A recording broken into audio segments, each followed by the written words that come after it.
Hello everyone and welcome back to my YouTube channel with another useful and informative video.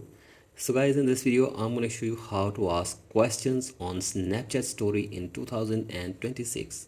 So guys, if you want to add questions or you want to ask questions on your Snapchat story, here I will show you how can you do this. So guys, this is very basic and simple. You can easily do this.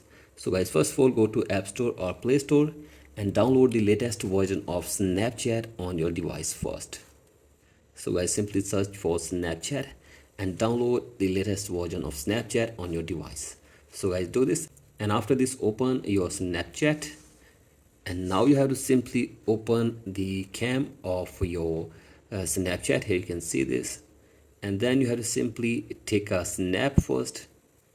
So guys, simply take a snap, and now you have to go to stickers from here. So guys, simply go to stickers, and then you have to simply, so guys, first of all go to stickers, and from here you can see question button. Simply tap on this, and from here you can ask any question. So as you can see this, simply ask any question.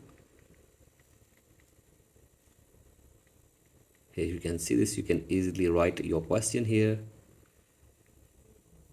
and then you have to simply tap on done button and then tap on story, and from here you can see the story has been added on your Snapchat account with a question. So as in this way you can also add or ask questions on your Snapchat story in 2026. So guys, that's it for today's video. Hope this video helps you. Please like and subscribe to my YouTube channel as well. Thank you.